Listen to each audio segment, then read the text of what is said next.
और गाय चराने के लिए आए तो सबसे पहले दिन यहीं आए थे भांडेर वन।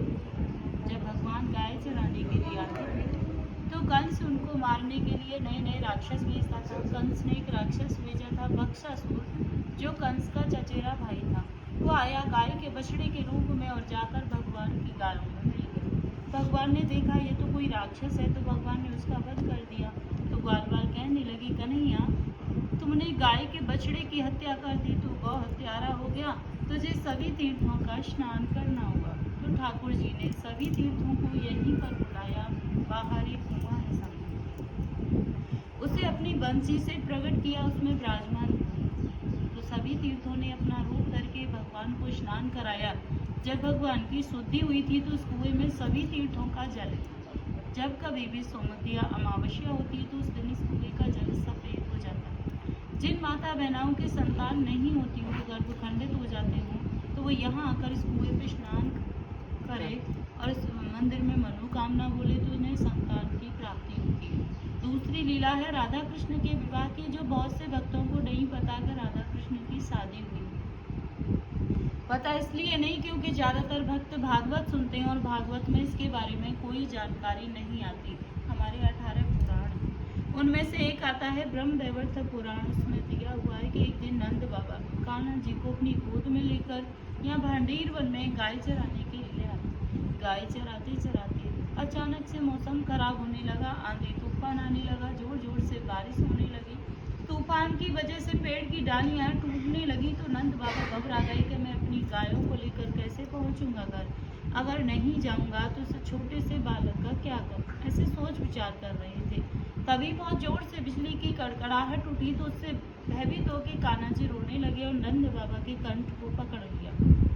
जब कान्हा जी रोने लगे तो वहां पर दिव्य वेश में राधा रानी प्रकट हुई, जिन्होंने नीले वस्त्र पहन रखे थे, नील मणि का मुकुट धारण कर रखा था और नील कमल को हाथ में लेके चली आ रही हैं। उन्हें आंधी तूफान बारिश का कोई भय नहीं। जब नंद बाबा की उन पर नजर पड़ी तो उन्होंने देखा कि उनके चेहरे पर करोड़ों सूर्यों के समान तेज था, जिसे नंद बाबा सहन नहीं कर पाए और वहीं पर मूर्छित होकर गिर गए। तो राधा रानी सोचने लगी कि बाबा तो मेरे इस तेज को नहीं सह पाए। उस तेज को शांत करती और साधारण वेश में जाके नंद बाबा के पास खड़ी हुई। जब नंद बाबा की मूर्छा जगी तो वह पहचान गए थे कि ये तो स्वयं राधा रानी है, तो उन्होंने उनकी स्तुति करी। तो राधा रानी कहने लगी, बाबा जिस रूप के दर्शन मैंने आपको दिए थे, इस रूप के दर्शन मैं किसी को नहीं देती। आपकी भक्ति से प्रसन्न होकर मैंने आपको यह वरदान दिया और यह बात गोपनीय ही रहनी चाहिए। तो नंद बाबा कहने लगे कि मुझे तो ये सब पहले ही मेरे गुरु गर्ग मुनि ने आप दोनों के बारे में बता दिया था, जब लाला का नामकरण हुआ था। तो उस दिन 27 नाम रखे गए थे कान्हा जी के, उसमें से 17 नाम राधा के ऊपर थे, जैसे राधिका वल्लभ, राधा दामोदर, राधा श्याम सुंदर। तो नंद बाबा कहने लगे, गुरुदेव ये राधा कौन है जो तुम बार बार मेरे लाला के आगे राधा शब्द जोड़ते हो? तो उन्होंने बताया कि ये वृषभान की बेटी है, आदिशक्ति है, इसका नाम राधा है। तेरे लाला का विवाह राधा के साथ में होगा, उसमें न तू होगा न वृषभान होगा, ये तो केवल देवताओं के मध्य में होगा और भांडीर वन में होगा। तो नंद बाबा कहने लगे कि मुझे ये सब पहले ही मेरे गुरु गर्ग मुनि ने बता दिया था और मुझे यह भी पता है कि तुम यहाँ किस उद्देश्य से आई हो, क्योंकि आज वो दिन आ गया है और आपकी धरोहर मेरे पास है। कान्हा जी को उनकी गोद में देते हैं, बोले आप अपनी धरोहर को पकड़ो और अपना मनोरथ सिद्ध करने के बाद मेरे लाला को कुशल पूर्वक यशोदा मैया को लौटा देना। तो राधा रानी कान्हा जी को अपनी गोद में लेती हैं। गोद में लेके जब यहाँ इस स्थान पर प्रवेश करती हैं तो यहाँ आते ही कान्हा जी अपनी माया से किशोर अवस्था में हो जाते हैं। फिर उनकी माया से यहाँ पे एक सहस्त्रों खम्भों का मंडप प्रकट हुआ। सहस्त्रों माने हजारों खम्भों का, उसमें सभी खम्भे सोने के थे जो रतन मोतियों से सुशोभित हो रहे थे।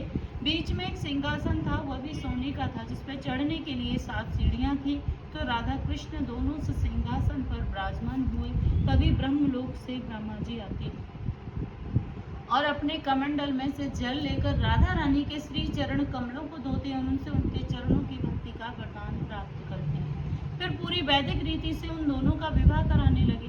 तो विवाह में जैसे ही वेद मंत्रों का उच्चारण शुरू किया तो उसकी ध्वनि आकाश में गूंजने लगी। ध्वनि सुन के सभी देवी देवता आ गए। और देखकर बड़े प्रसन्न हुए कि आज तो ठाकुर जी का विवाह हो रहा है। पुष्प वर्षा करने लगे उनके ऊपर। विवाह में सारी रीतियाँ हुई थी, जैसे वेद मंत्रों की, हवन की, फेराओं की। तो लास्ट में विधि होती है मांग में सिंदूर भरने की। जब तक सिंदूर नहीं भरा जाता शादी मान्य नहीं होती है। तो आप यहाँ से विधिहान से दर्शन करो। यहाँ पर ठाकुर जी राधा रानी की मांग में सिंदूर भरते हो। हाथ देखो ठाकुर जी का राधा रानी के सिर के ऊपर है, ऐसे चुटकी बनी हुई है हाथ में इस तरीके से। ये पूरे विश्व का एक ही मंदिर है जो भगवान के से अद्भुत शादी के दर्शन यहाँ भांडीर वन में होते हैं। नहीं तो जहाँ भी दर्शन करोगे बंसी बजाते हुए करोगे। यहाँ पे ठाकुर जी के हाथ में बंसी नहीं है, सिंदूर है मांग भरते हुए। सिंदूर भरने के बाद में जैसे ही विवाह संपन्न हो गया तो जो ब्रह्मा जी थे वो अपने ब्रह्म लोक को चले गए, जो देवी देवता थे वो अपने देवलोक को चले गए। जो उनकी माया से यहाँ पे मंडप प्रकट हुआ था वो भी यहाँ से अलोप हो गया। राधा कृष्ण दोनों अकेले रह गए। देखते ही देखते कान्हा जी फिर से बाल्य अवस्था में हो गए। जैसे लेकर आई थी उसी अवस्था में फिर से हो गए। अब यह देख के राधा रानी रोने लगी और कहने लगी, हे प्रभु, यह कौन सी लीला रच रहे हो आप? मैं इस लीला को नहीं समझ पा रही कि अभी अभी तो आपने मेरे साथ विवाह रचाया था। यह कौन सी लीला है कि मैं तरुणा अवस्था में हूँ और आप बाल्य अवस्था में हो? इस वियोग को मैं सहन नहीं कर पाऊंगी प्रभु। तभी आकाशवाणी हुई। तो आकाशवाणी द्वारा कान्हा जी कहने लगे, हे राधा रानी, जो तुम्हारा वास्तविक शरीर है वो तो हमेशा यहीं रहेगा भांडीर वन में, और जो तुम्हारा छाया रूपी शरीर है वो तुम्हारे महलों में चला जाएगा और मैं आपसे नित्य रात को यहीं मिलने आया करूँ। तो इतना सुन के राधा रानी बहुत खुश हुई और कान्हा जी को अपनी गोद में उठाया और जैसे नंद बाबा से वादा करके आई थी कुशल पूर्वक यशोदा मैया के पास छोड़कर वापस आई। तीसरी लीला है, एक दिन राधे कृष्ण जी भांडीर वन में भ्रमण कर रहे थे तो कन्हैया जी कहने लगे, हे राधे, ये हमारा तुम्हारा निकुंज वन है, हमारी तुम्हारी कुंजों की लीला हुई है, इसलिए आज इस वन को प्रसन्न होकर वरदान देता हूँ। जो भक्त यहाँ पर आएगा और इस कुएं पर आचमन करेगा तो उसे 14 अवतार के दर्शनों का फल प्राप्त होगा। कुआ पे स्नान करेगा तो उसके जाने अनजाने के जो भी पाप हैं सब नष्ट हो जाएंगे।